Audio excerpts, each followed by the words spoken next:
तो hello friend, कैसे हैं आप लोग। आशा करते हैं कि आप लोग बहुत ही अच्छे होंगे। तो आज का जो हमारा टॉपिक है वो है क्लास 9th के हिस्ट्री का चैप्टर नंबर 2, अमेरिकी स्वतंत्रता संग्राम। देखिए, इस बार जो बिहार पुलिस का एग्ज़ाम होने वाला है उसमें अमेरिकी स्वतंत्रता संग्राम ये टॉपिक डाला गया है सिलेबस में। तो यदि अगर आप लोग बिहार पुलिस की तैयारी कर रहे हैं तो आप लोगों के लिए भी यह टॉपिक बहुत ही महत्वपूर्ण है। तो आप लोग इस वीडियो को अंत तक ज़रूर देखें। अगर वीडियो अच्छा लगे तो वीडियो को थोड़ा लाइक कर दीजिएगा और चैनल को सब्सक्राइब कर दीजिएगा। यदि अगर आप लोग हमें सपोर्ट करेंगे तो हम आपके लिए इससे भी बेहतर बेहतर नोट्स लाएंगे जो कि आपके लिए बहुत ही फायदेमंद होगा और आप सभी एग्जाम को और सभी विषय की तैयारी कर सकते हैं। तो चलिए वीडियो को स्टार्ट करते हैं। तो देखिए, सबसे पहले है आपका अमेरिका। तो देखिए, अमेरिका उत्तरी अमेरिका में स्थित है। तो हम यहाँ पर पहले समझाने का प्रयास करते हैं, उसके बाद हम आपको मैप पर दिखाएंगे। देखिए, आपको पता होना चाहिए कि ये एशिया महादेश होता है, ठीक है ना। एशिया महादेश के बारे में आप लोग पढ़े होंगे। उसके बगल में एक यूरोप महादेश है जो छोटा है, ठीक है। और देखिए, यूरोप महादेश के नीचे आपको दिखाई देगा, यानी कि कौन है, तो आपका हो जाएगा अफ्रीका महादेश। क्या हो जाएगा? अफ्रीका महादेश, ठीक है। और जब इधर आइएगा तो बीच में अटलांटिक महासागर है और उसके बाद यहाँ पर ऊपर में आपका उत्तरी अमेरिका और नीचे में आपका दक्षिणी अमेरिका हो जाएगा, ठीक है। तो देखिए, जो अमेरिका महादेश है वो यानी कि उत्तरी अमेरिका में स्थित है, ठीक है। और एशिया यहाँ पर है, यानी भारत यहाँ पर है और अमेरिका जो है वो यानी कि उत्तरी अमेरिका में स्थित है। ऊपर में आपका कनाडा हो जाएगा और नीचे में आपका अमेरिका हो जाएगा, ठीक है। जैसे कि आपको मैप पर दिखाई दे रहा होगा तो आप मैप पर अच्छे से समझ लीजिए, ठीक है। इसके बाद देखिए, इसकी जो राजधानी है वो वाशिंगटन डीसी है, यानी अमेरिका की जो राजधानी है वो वाशिंगटन डीसी है। इसे आप लोग याद रखिएगा, यानी अमेरिका की राजधानी कहाँ है, तो वाशिंगटन डीसी है।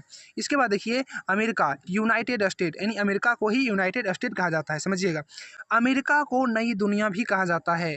अमेरिका को क्या कहा जाता है, तो नई दुनिया कहा जाता है। तो देखिए, अमेरिका को नई दुनिया क्यों कहा जाता है, हम अभी आपको समझाने का प्रयास करेंगे। इसके बाद देखिए, अमेरिका का खोज 1492 ईस्वी में स्पेन के निवासी क्रिस्टोफर कोलंबस ने किया था। इसे आप लोग याद रखिएगा कि अमेरिका का खोज कब हुआ, 1492 ईस्वी में। और किसने किया, तो क्रिस्टोफर कोलंबस किया था। किसने किया था, तो क्रिस्टोफर कोलंबस किया था। और कब किया था, 1492 ईस्वी में किया था, ठीक है ना। इसे आप लोग याद रखिएगा। इसके बाद देखिए, इसने अमेरिका को भारत का एक हिस्सा समझा और यहाँ के निवासी को क्या कहा, तो रेड इंडियन कहा। मोस्ट इंपोर्टेंट क्वेश्चन है, यहाँ से 3 प्रश्न बन सकते हैं कि अमेरिका का खोज किसने किया, तो ये हो जाएगा क्रिस्टोफर कोलंबस। इसके बाद अमेरिका का खोज कब हुआ, 1492 ईस्वी में। इसके बाद जब क्रिस्टोफर कोलंबस ने अमेरिका का खोज किया था तो वो भारत के भूमि को अमेरिका को भारत का भूमि समझ लिया था। इसीलिए वहाँ के निवासी को क्या कहा, तो रेड इंडियन कहा था। ये भी आप लोग याद रखिएगा। अब देखिए, स्पेन के नाविक अमेरिगो वेस्पुची ने अमेरिका को विस्तार से ढूंढा और अमेरिका को एक महाद्वीप बताई और इसी के नाम पर इस महाद्वीप का नाम अमेरिका पड़ा। तो देखिए, हम अब आपको समझाने का प्रयास करते हैं, तो समझिएगा। आप माइंड को थोड़ा स्थिर रखिए और पूरा फोकस अपने यानी गोल पर दीजिए कि आपको क्या समझना है, ठीक है ना। देखिए, अमेरिका जो था, सबसे पहले आपको याद रखना है कि अमेरिका एक महादेश था। और यहाँ पर देखिए, ये यूरोप है, ठीक है ना। और बीच में आपको याद रखना है कि अटलांटिक महासागर है, ठीक है। अब देखिए, जब यानी क्रिस्टोफर कोलंबस निकला था भारत की खोज के लिए तो इसका जहाज इधर नहीं आकर, ठीक है, इधर चला गया था, ठीक है ना। तो याद रखिएगा कि क्रिस्टोफर कोलंबस ने अमेरिका का खोज कर दिया था, ठीक है ना। लेकिन क्रिस्टोफर कोलंबस को ये पता नहीं था कि ये यानी कि अलग महादेश है, ठीक है ना। अलग महादेश है और यहाँ के जो निवासी थे और यहाँ का जो भूमि था, क्रिस्टोफर कोलंबस ने यहाँ के भूमि को भारत का भूमि समझा और यहाँ के लोगों को क्या समझ लिया, तो भारतीय समझ लिया। और देखिए, और यहाँ पर जो नागरिक थे उसको क्रिस्टोफर कोलंबस ने रेड इंडियन कहा था, ठीक है ना। अब देखिए, जब यानी कि अमेरिगो वेस्पुची ने, ठीक है ना, ये भी स्पेन के ही नाविक हैं। जब अमेरिगो वेस्पुची ने अमेरिका का पता लगाया तो उसको पता लगा कि ये भाई एक अलग महादेश है, क्योंकि भारत तो इधर है, ठीक है। अब देखिए, जब अमेरिगो वेस्पुची ने पूरा यानी कि पता लगाया तो उसको पता लगा कि ये एक अलग महादेश है।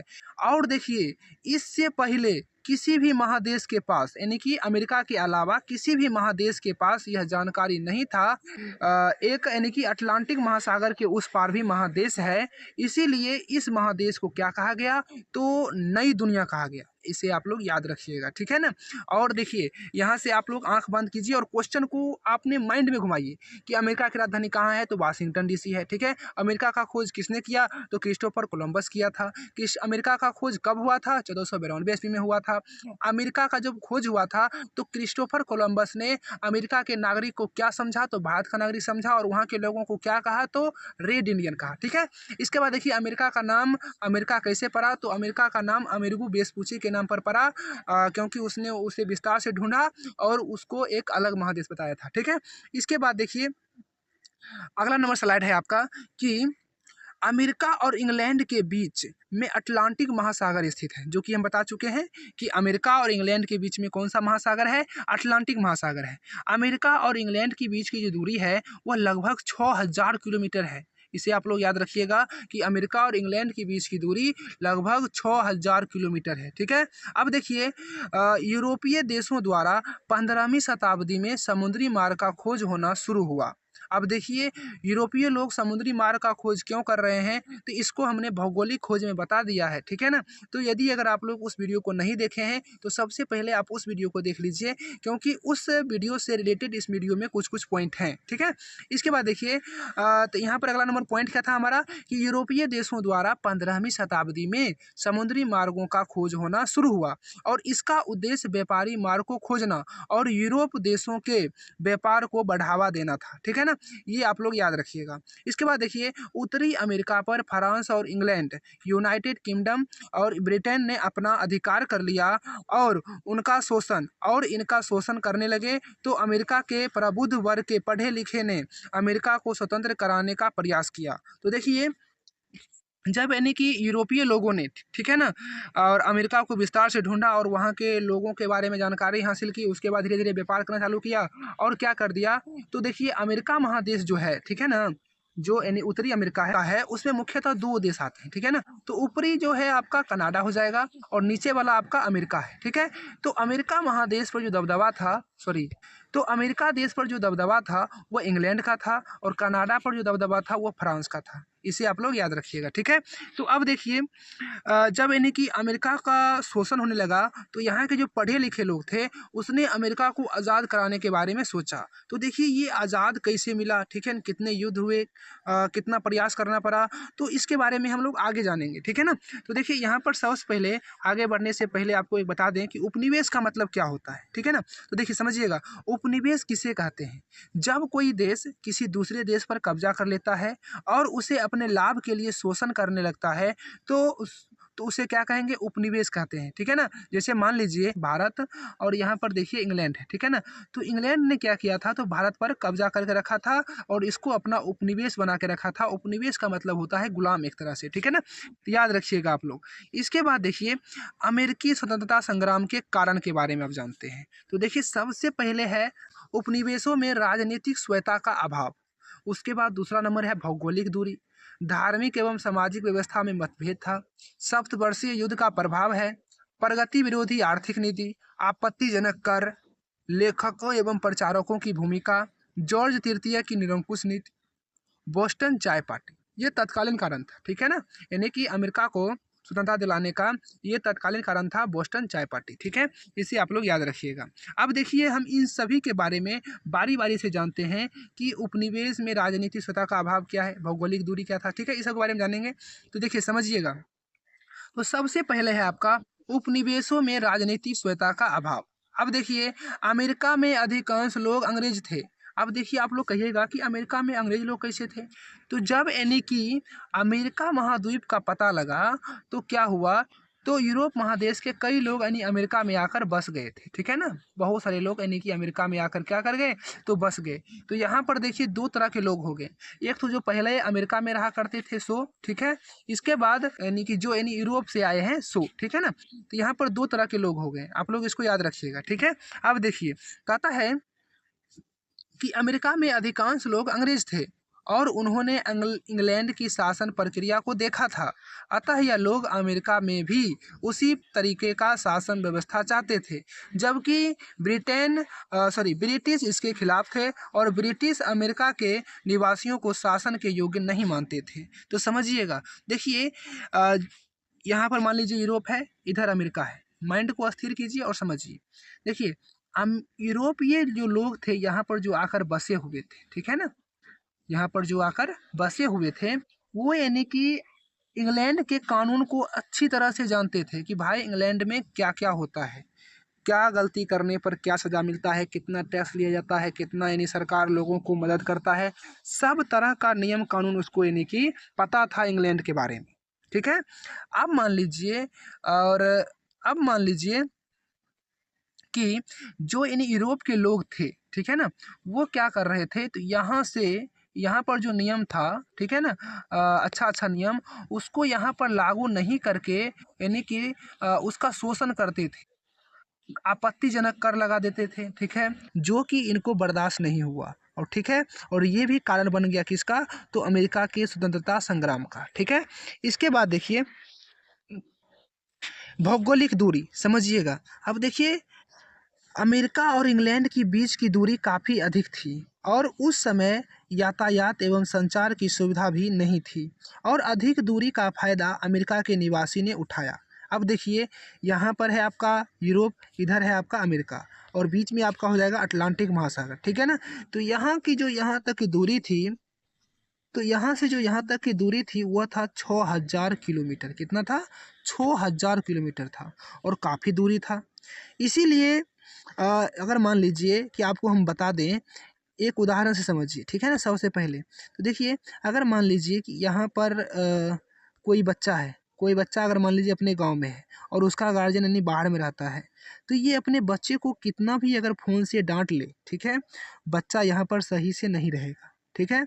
अगर मान लीजिए ये गार्जियन अगर यहाँ पर आकर रहे, इसके बगल में रहे, ठीक है, और यहाँ पर काम करे, जब चाहे घर आ जाए, ठीक है, जब चाहे घर आ सकता है, तो देखिए तब क्या करेगा, अगर मान लीजिए फ़ोन से भी अगर डांटेगा ना, तो इसको यानी कि लगेगा कि भाई पापा बगल में हैं और जल्दी आ जाएंगे और हमको मारेंगे या फिर डांटेंगे, तो इसीलिए ये सख्त हो जाएगा। लेकिन दूर रहेगा तो वो सोचेंगे, तो बच्चा क्या सोचेगा कि भाई अब गार्जियन तो दूर है, कोई दिक्कत नहीं, पापा फ़ोन पर डांट रहे हैं, आने में तो बहुत समय लग जाएगा, ठीक है। इसीलिए जो नज़दीक में रहकर जितना कठोर शासन कर सकते हैं, वह दूर में आप रहकर नहीं कर सकते हैं। और इसी बात का फ़ायदा किसने उठा लिया, तो अमेरिका उठा लिया, ठीक है ना, क्योंकि इंग्लैंड से अमेरिका की दूरी काफ़ी अधिक थी। और देखिए उस समय यातायात एवं संचार की सुविधा भी नहीं था, यानी कि जाने आने का कोई सुविधा नहीं था। यदि अगर अभी का समय होता तो अभी मान लीजिए हेलीकॉप्टर है, ठीक है ना, तो तुरंत पहुंच जाते, लेकिन उस समय समुद्री जहाज था, जाने आने में बहुत समय लग जाता था, ठीक है ना। और देखिए अधिक दूरी का फायदा अमेरिका के निवासी ने उठा लिया, ठीक है। अब इसके बाद देखिए धार्मिक एवं सामाजिक व्यवस्था में मतभेद को समझिएगा। देखिए उस समय अमेरिका और ब्रिटेन में धार्मिक रूप से मतभेद होते थे। ब्रिटेन में ईसाई धर्म मानने वाले लोग रहते थे और उस समय ईसाई धर्म दो भाग में बटा हुआ था। एक था कैथोलिक, कैथोलिक जो पुराने विचार वाले थे। दूसरा नंबर है प्रोटेस्टेंट, प्रोटेस्टेंट जो था वह नई विचार वाले थे, ठीक है ना, नई विचारधारा वाले थे, इसे आप लोग याद रखिए।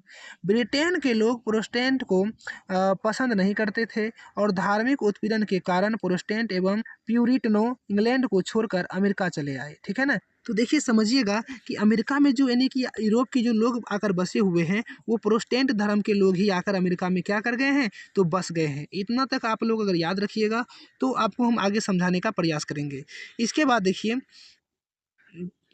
सप्तवर्षीय युद्ध का प्रभाव, ठीक है। तो अब देखिए समझिए, सप्तवर्षीय युद्ध 7 साल तक इंग्लैंड और फ्रांस के बीच हुआ था, जो कि 1756 से लेकर 1763 ईस्वी तक चला था, जिसमें फ्रांस क्या हो गया, तो हार गया, ठीक है, फ्रांस हार गया। और अब अमेरिका का लक्ष्य इंग्लैंड को अमेरिका से भगाना था। देखिए हम बता चुके हैं कि जो अमेरिका महादेश है वो यानी कि दो देश में है, ऊपर में है कनाडा और नीचे में अमेरिका, अमेरिका है, और यहाँ पर इंग्लैंड का दबदबा है और यहाँ पर फ्रांस का। तो इंग्लैंड और फ्रांस, ठीक है, दोनों यानी कि युद्ध कर रहे हैं और इंग्लैंड का साथ दे रहा है यहाँ पर अमेरिका के लोग। तो अब देखिए आप लोग कहिएगा कि अमेरिका के लोग जो है इंग्लैंड का साथ क्यों दे रहे हैं। तो देखिए अमेरिका के जो लोग थे उनको इनसे भी खतरा था और इससे भी खतरा था। तो अमेरिका के जो लोग थे वो चाहते थे कि कम से कम एक तो निपट जाए, ठीक है, इसीलिए इंग्लैंड का साथ दिए और इंग्लैंड और अमेरिका मिलकर क्या कर दिया, इसको हरा दिया। अब फ्रांस का कमर टूट चुका है, ठीक है ना, फ्रांस जो है वो यानी कि हार चुका है। सप्तवर्षीय युद्ध में। अब देखिए, अब अमेरिका का लक्ष्य क्या रह गया? तो अब अमेरिका का लक्ष्य दो देशों के साथ युद्ध करना नहीं था। ऊपर में फ्रांस था ना, तो फ्रांस के साथ अब उसको कोई झमेला नहीं था। अब उसका सिर्फ एक ही मकसद था कि इंग्लैंड को यहाँ से भगा दे। ठीक है, तो अब अमेरिका का कितना लक्ष्य बच गया है? तो एक लक्ष्य बच गया है। इसके बाद देखिए, इस युद्ध के बाद प्रोफेसर पोलार्ड ने कहा था, फ्रांस की पराजय ने अमेरिका वासियों की स्वतंत्रता की इच्छा को भड़काया। ठीक है, अब देखिए अगला नंबर हमारा टॉपिक है कि प्रगति विरोधी आर्थिक नीति। ब्रिटेन का मुख्य उद्देश्य उपनिवेशों को आर्थिक शोषण करना और संसाधनों का दोहन करना था, जिसके वजह से अमेरिका के लोग ब्रिटेन से नाराज थे। यानी कि जब सप्तवर्षीय युद्ध हुआ था, तो उस समय इंग्लैंड ने उस समय इंग्लैंड का काफ़ी यानी कि खर्चा हुआ था सप्तवर्षीय युद्ध में, क्योंकि युद्ध जब होता है तो उसमें करोड़ों अरबों रुपया खर्चा हो जाता है। ठीक है ना, तो देखिए जब यानी इंग्लैंड और फ्रांस के बीच युद्ध हुआ था तो काफ़ी अधिक खर्च हुआ था। इसीलिए जो इंग्लैंड के जो लोग थे वो यानी कि अमेरिका के लोगों से ज़्यादा टैक्स ले लेने लगे सभी सामान पर। ठीक है ना, सभी जो यानी कि बहुत ही उपयोगी सामान था उस पर भी यानी कि इंग्लैंड की सरकार ने टैक्स लगा दिया था। ठीक है, जो यानी कि अमेरिका के लोगों को बिल्कुल पसंद नहीं था। तो ये भी एक कारण है अमेरिका के स्वतंत्रता संग्राम। ठीक है, इसके बाद देखिए आपत्तिजनक कर, जो कि हमें बताए हैं, सप्तवर्षीय युद्ध में इंग्लैंड को काफ़ी आर्थिक हानि हुआ, जिसकी पूर्ति के लिए इंग्लैंड के तत्कालीन प्रधानमंत्री ग्रैनविले ने 1765 ईस्वी में स्टाम्प एक्ट पारित किया। इस एक्ट के द्वारा अदालती कागजों और अखबारों पर 20 शिलिंग रुपया का स्टाम्प लगाना जरूरी था। तो समझिएगा कि देखिए जब सप्तवर्षीय युद्ध हुआ था तो वहाँ के जो तत्कालीन प्रधानमंत्री थे वैसे बहुत सारे एक्ट लगाए थे। ठीक है ना, लेकिन आपको मेन यहाँ पर स्टाम्प एक्ट है। ठीक है ना, उसे तो देखिए आपको लगाया था, शुगर एक्ट भी लगाया था, इसके बाद करेंसी एक्ट भी लगाया था, लेकिन यहाँ पर जो आपका मेन है वो है आपका स्टाम्प एक्ट। तो स्टाम्प एक्ट को हम समझाने का प्रयास करते हैं, तो आप समझिएगा।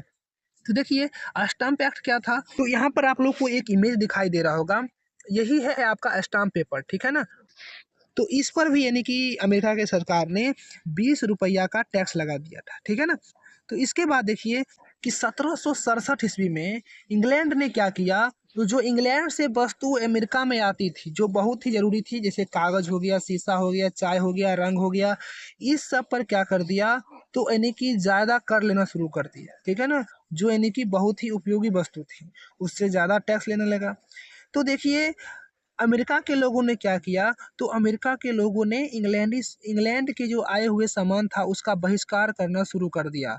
जैसे हमारे यहाँ पर महात्मा गांधी ने इंग्लैंड के वस्त्र को बहिष्कार करके अपने यानी कि चरखा से वस्त्र को बनाकर धारण किए थे, उसी प्रकार अमेरिका के जो निवासी थे उसने क्या किया, तो इंग्लैंड के जो सामान थे उसका बहिष्कार करना शुरू कर दिया। ठीक है, वहाँ के एक महान नेता थे जिसका नाम था सैमुअल एडम्स। उसने क्या कहा, तो प्रतिनिधित्व नहीं तो कर नहीं।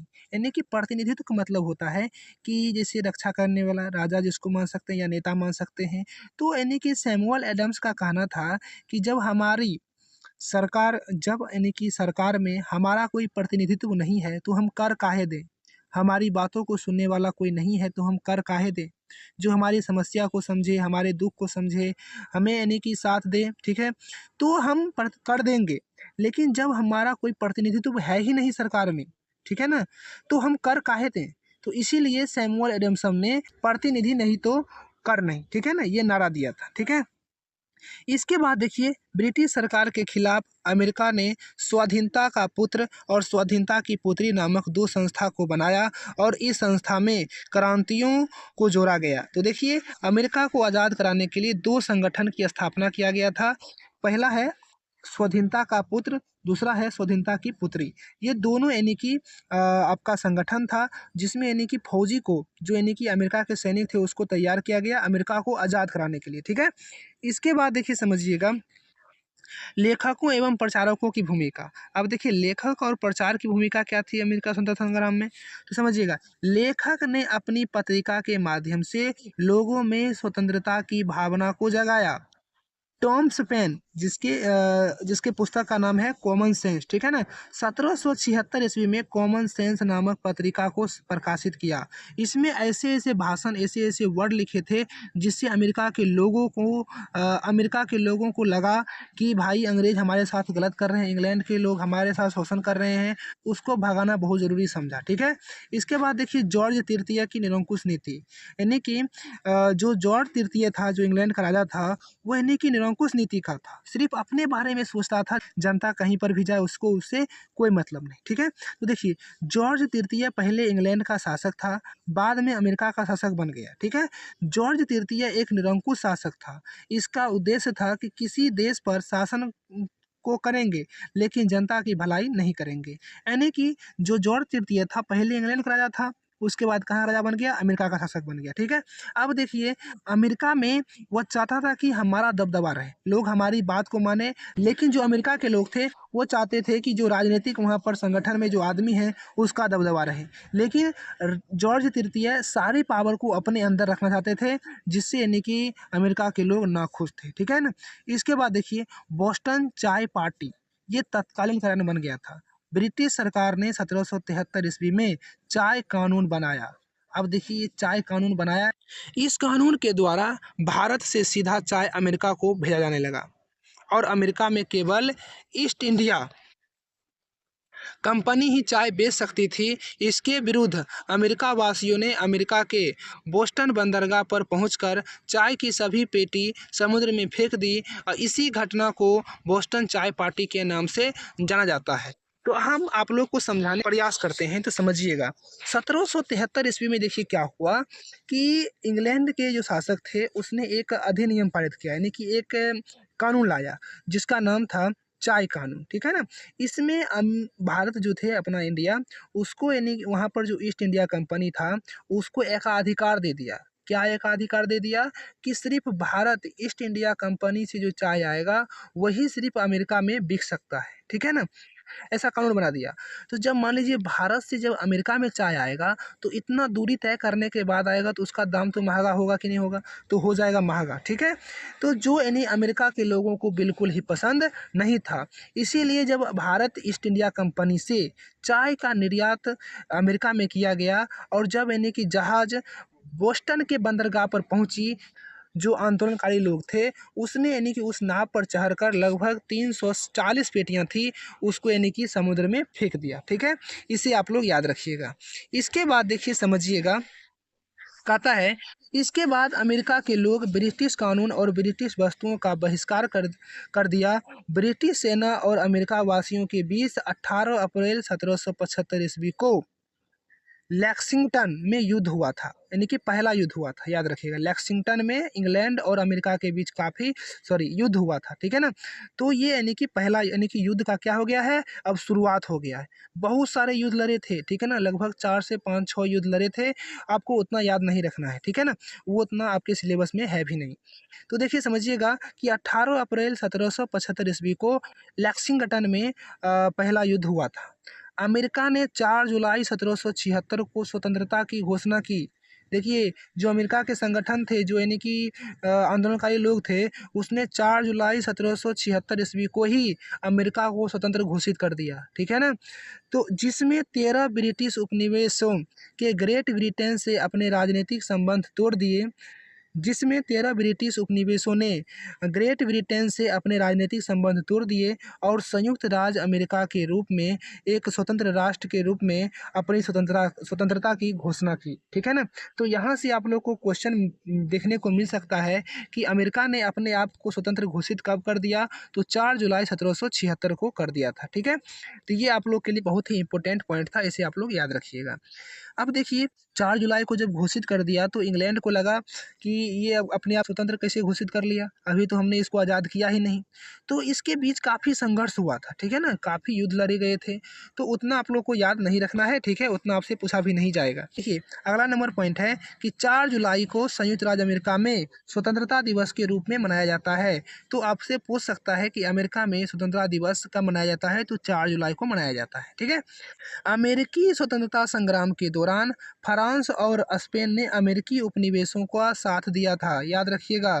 तो समझिएगा, जब यानी कि अमेरिका और इंग्लैंड अपने यानी कि अमेरिका जो था अपने देश को स्वतंत्र बनाने के लिए, और इंग्लैंड उस पर यानी कि अपना सत्ता, अपना दबदबा बनाने के लिए, ठीक है ना, दोनों के बीच काफ़ी संघर्ष हो रहा था।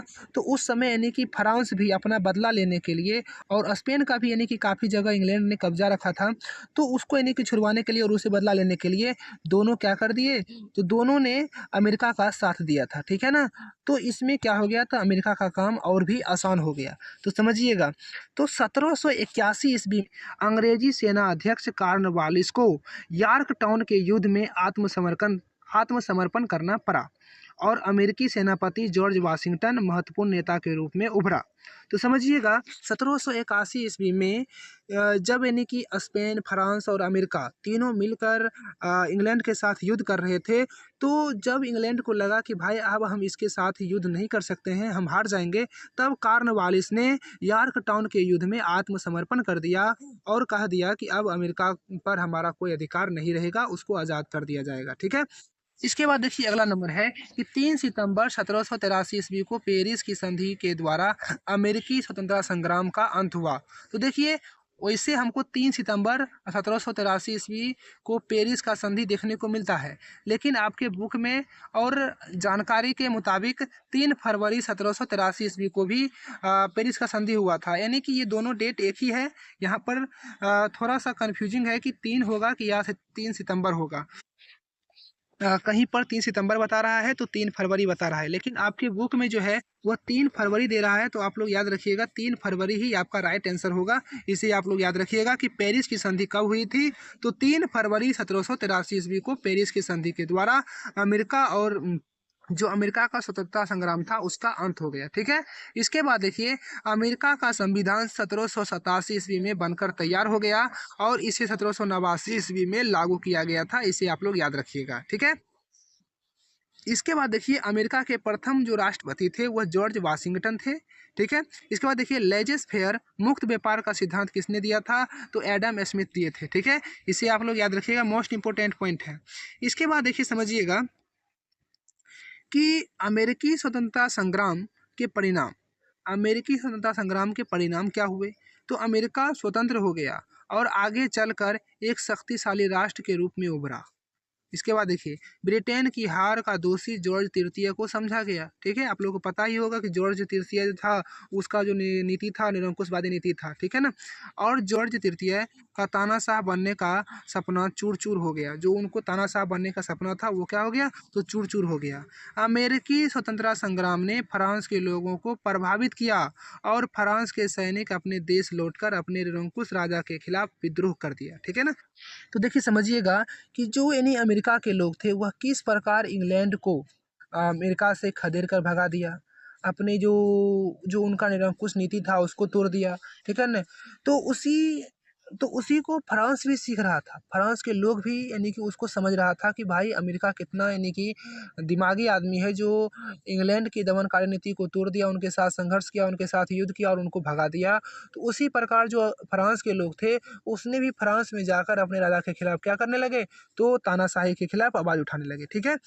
अगला नंबर है कि अब राजनीतिक में जनता भी भाग ले सकते थे। इसके बाद देखिए, जनता अपने धर्म का प्रचार प्रसार भी कर सकते थे, ठीक है।